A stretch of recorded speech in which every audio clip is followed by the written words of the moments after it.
My name is Karlyn Borysenko, and you are listening to the Actively Unwoke podcast.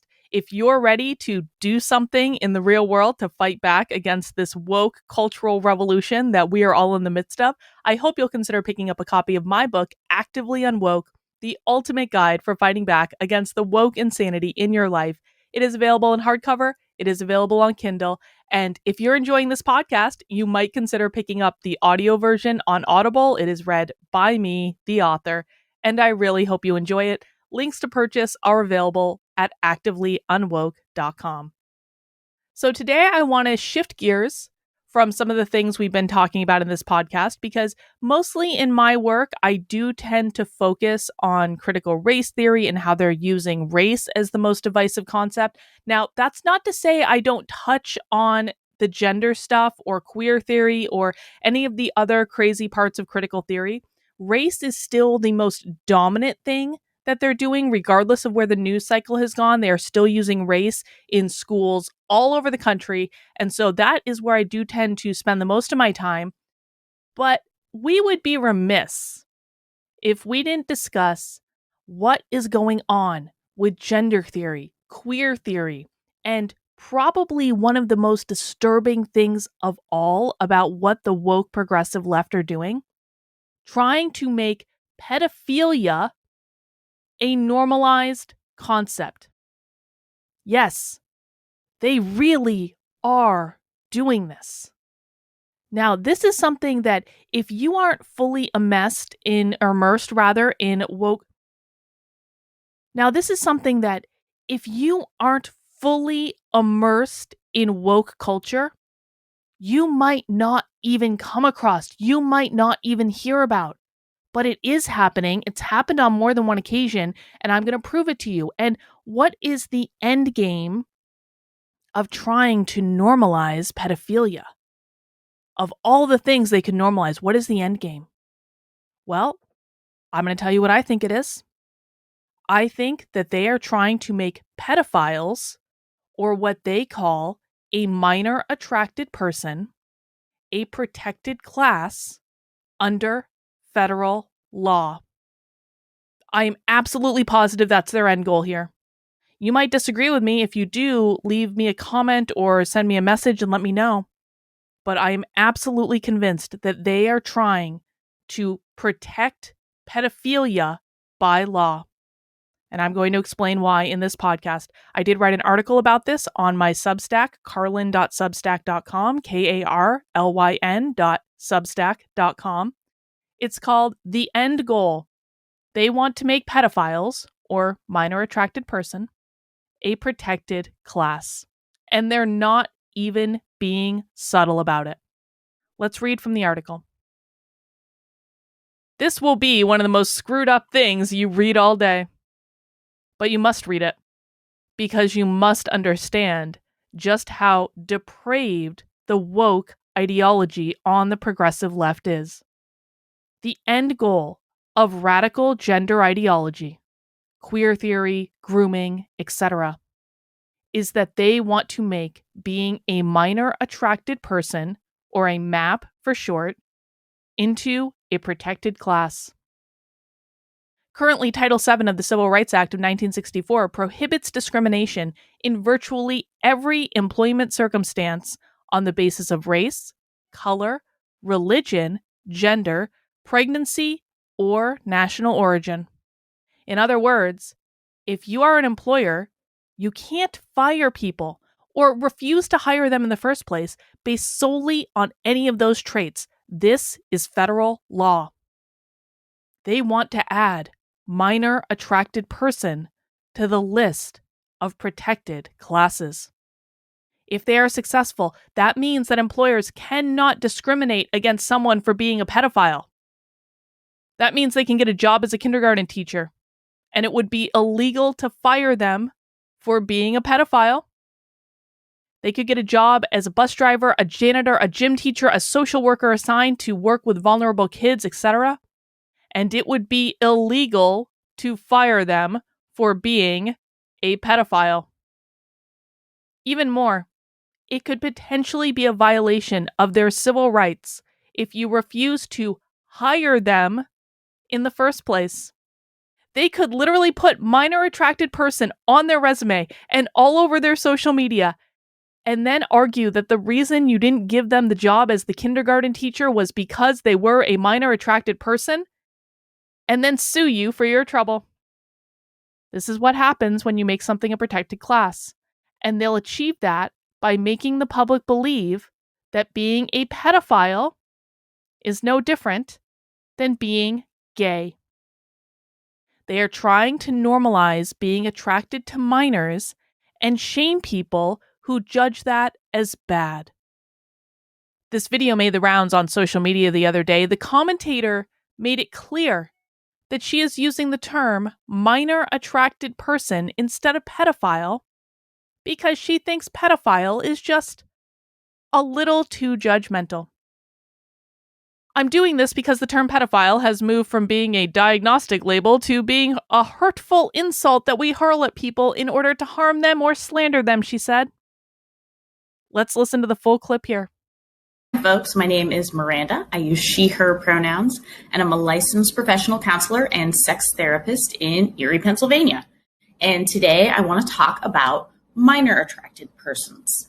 And I want to talk about minor attracted persons because they are probably the most vilified population of folks in our culture. And most folks are making incorrect assumptions about them without actually knowing much about them.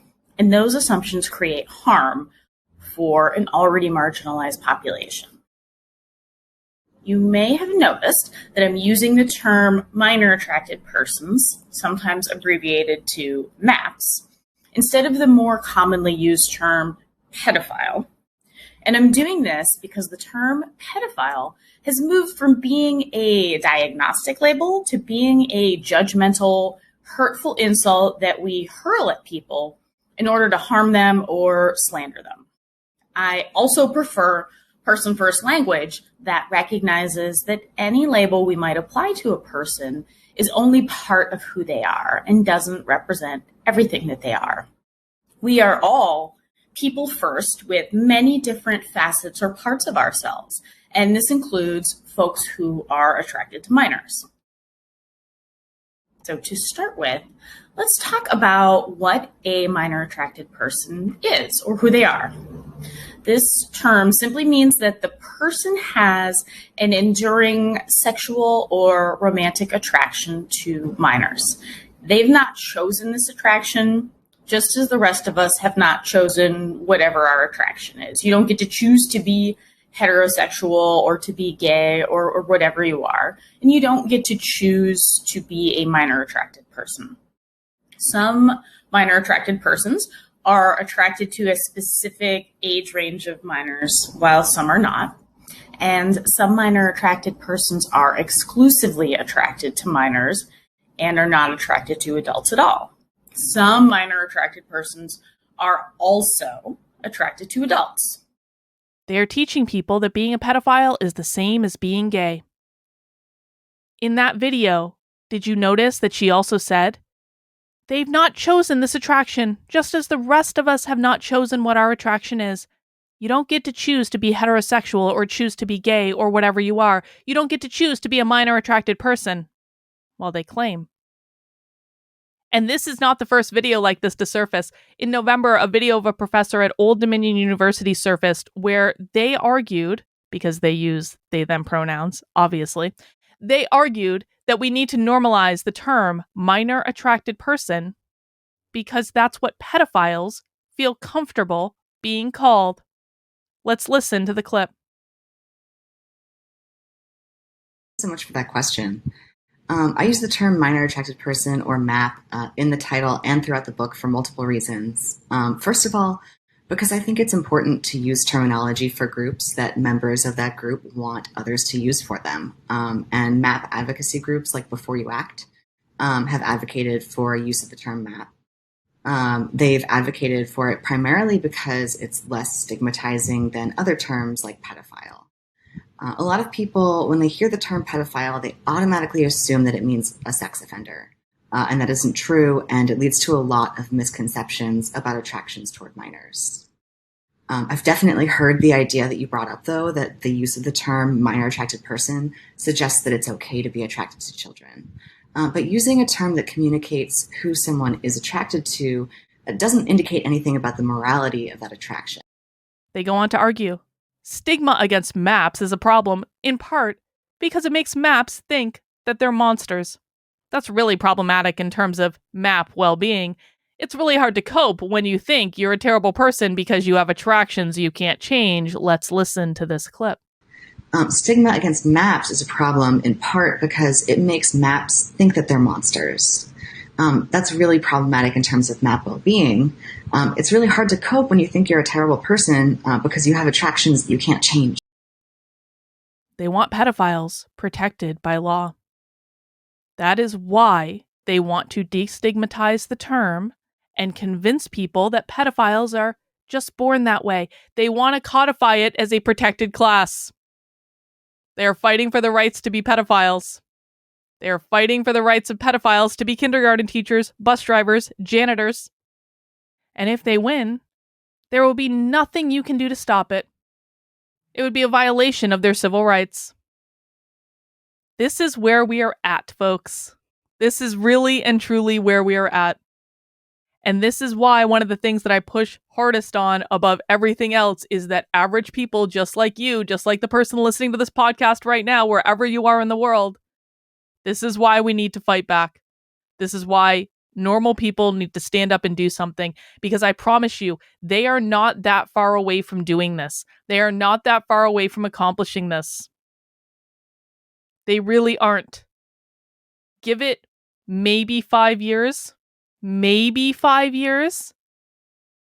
and you will literally have federal law in the United States protecting the rights of pedophiles to be kindergarten teachers. This is what happens when people don't stand up and fight back. This is what happens when people just use woke culture as a form of entertainment, when all they do is run their mouth on Twitter all day in order to get people to subscribe to their service or donate money or what have you.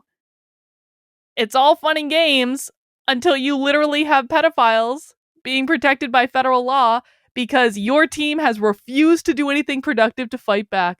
I might come across as harsh sometimes when I'm trying to get people to actually do something. I can accept that. But I can see clearly where this is going. And I want to know, why am I the most pissed off person in the room? I don't have kids. I don't even like kids. Why am I more pissed off about this than every single parent with kids in the public schools today? Is it because they don't see it? Is it because they don't want to see it? I don't know, but this is clear as day to me. Listen, the woke left, if nothing else, the woke left are fantastic about focusing solely and unapologetically on the goal. Well, people on the political right just bicker amongst themselves and use it as entertainment and prank AOC and congratulate each other on that based tweet. One of the things I am most frustrated about than anything I've experienced over the last 2.5 years is how little people actually care about doing something in the real world to fight back. How they won't put petty personal bullshit aside. How they won't get over their own insecurities to stand up and go make a speech at a school board meeting or stand up and FOIA your teacher's emails or do anything. I don't know what holds people back. I don't know how you can so clearly see a problem like them trying to legally protect pedophiles. I don't know how you can see this and say, you know what, the best thing I can do is, go on Twitter and own the libs. Makes no sense to me at all. But I can't control what most people do. I can only control myself, and I can only offer opportunities for people to step up and fight back. And that's one of the things I'm doing right now. I am working on a project. Well, I actually launched it a while ago and have been in the kind of quiet phases of developing this idea because it's a new idea. It's never been done before. It's called the Unwoke Army. The Unwoke Army is a crowdsourced volunteer initiative that is fighting back against woke insanity, filled with average people just like you. We are not beholden to any political partisan organization. We are not beholden to any big donors. We are going to entirely crowdfund this and do it ourselves. We are going to do the journalism that the so-called conservative journalists refuse to do. And I know that because they've actually copied my journalism. They've actually stolen the journalism of the Unwoke Army and have passed it off on their own. But we were the ones that did it. If you have seen the story about the Burlington, Vermont school district and how they were grooming kids live on the internet, that didn't come from conservative journalists, guys. That came from the Unwoke Army. That was 24 people working tirelessly to uncover what was going on in Burlington. And then we put it on the internet. We got millions of views. And then all of a sudden, the conservative press started covering it. But they didn't mention where it came from because they stole our journalism. Too lazy to do it themselves, stole our journalism, tried to pass it off as their own. Well, if you don't mind credit getting ripped away from you every now and again, because it really shouldn't be about credit, it should be about telling the story, but I do like to point out where it came from. But if you don't mind getting credit ripped away from you every now and again, you can come and join the Unwoke Army. I am having a webinar on August 24th to talk about the Unwoke Army, to open up the application process again, to talk about my vision for it. It is a grassroots crowd-funded effort to fight back against woke insanity. And actually, one of the core projects that we're going to be working on 4 core projects moving forward. One of the core projects we're going to be working on is called Groomergate. And we are going to infiltrate the online spaces where the real grooming actually happens. Grooming goes way beyond schools. In fact, the schools are one of the least scary aspects of it. One of the projects I'll be working on with my Unwoke Army is called Groomergate. We're going to expose who these people really are and what they really want. If you would like to learn more about this, head over to unwokearmy.com. Sign up for the webinar that I'm doing on August 24th. If you are listening to this after August 24th, then I will have an on-demand recording of the webinar up again on activelyunwoke.com or unwokearmy.com, whatever's clever. They're the same. Fun fact, they're the same website. They're the same website. It's just that Unwoke Army redirects to the page for the Unwoke Army on activelyunwoke.com, so you can get there by going both ways. It doesn't even matter. But if you want to get involved, the information and the opportunity will be there. Now, listen, this doesn't pay anything. I don't get paid either. But we do it because it's important, and we do it because we want to make a difference. And when you get involved with the Unwoke Army, you will get millions of views on your work, and you will make a real difference. You know, I saw this poll the other day about how the top viewed tweets of conservative influencers fighting back against like groomers or what have you. And I found it a little funny because I once got 28 million views on a single tweet, which dwarfed any number of views that were on the list from Libs of TikTok or Jack Posobiec or any of these people. Not that I have anything wrong with any of these people. I think these people are all doing important work. So this is no shade on them. But do you know how I know you'll get millions of views on your work in the Unwoke Army? I once got 28 million views on a single tweet. The Twitter thread that we put together about the grooming in the Burlington, Vermont school district got over 1 million views by itself. You will get views on your work. You can be anonymous if you want. You can take full credit if you want. Again, this is not necessarily about credit, although we do joke about them stealing our journalism. But you know, if you want to remain anonymous and be on the Unwoke Army because you're afraid of getting canceled, that's totally okay. In fact, the vast majority of the people on the Unwoke Army are anonymous. They don't want their names associated with it. And that's fine. I will protect your identity. I will make sure no one knows. But if you want credit, if you want to build a platform, if you want to start a YouTube channel, I will help you do that. Because we need as many people fighting back as possible. This is not about pride of authorship.